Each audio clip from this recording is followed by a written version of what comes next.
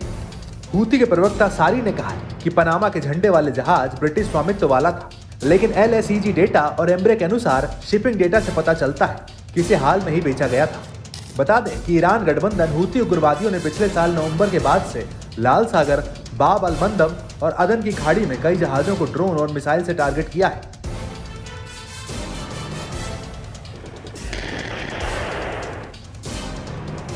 Houthi विद्रोहियों ने चेतावनी भी दी थी कि अमेरिका और ब्रिटेन का यह सोचना गलत है कि उनके हमलों से डरकर यमन, फिलिस्तीन और गाजा का समर्थन करना छोड़ देगा। हूती विद्रोहियों का कहना है कि वो लाल सागर में हमास के समर्थन में हमले कर रहे हैं और वो उन जहाजों को निशाना बना रहे हैं जो इजराइल के हैं या फिर कब्जे वाले फिलिस्तीन की तरफ जा रहे हैं। बीते काफी दिनों से कई देशों के जहाजों को भी निशाना बनाया जा रहा है। इसके चलते कई शिपिंग कंपनियां अपने जहाजों को दक्षिणी अफ्रीका के लंबे रूट से भेज रही हैं। इससे माल की ढुलाई की लागत बढ़ गई है और वैश्विक स्तर पर महंगाई भी बढ़ी है। अंतर्राष्ट्रीय शिपिंग रूट से गुजरने वाले जहाजों को निशाना बनाने के लिए ही अमेरिका और ब्रिटेन की सेनाओं ने बीते दिनों यमन में हूती विद्रोहियों के ठिकानों पर हवाई हमले भी किए थे। हालांकि इसके बावजूद हूती विद्रोहियों के हमले नहीं रुक रहे हैं। भारत ने भी अपने अरब सागर और अदन की खाड़ी में अपनी नौसेना को तैनात किया हुआ है और युद्धक जहाजों में निगरानी भी बढ़ाई है। ऐसी आशंका जताई जा रही है हमास का एक युद्ध फैल सकता है और मध्य पूर्व को अस्थिर कर सकता है। एंड्रोमेडा स्टार पर हमला हूती समूह के अभियान में एक छोटे से विराम के बाद हुआ है, जो इजराइल, संयुक्त राष्ट्र अमेरिका और ब्रिटेन से जुड़े जहाजों को टारगेट बनाता है। खास बात यह है कि हूती विद्रोही अमेरिका जैसे ताकतवर मुल्क की आंखों में भी आसानी से धूल झोंकने में कामयाब हो जा रहे हैं।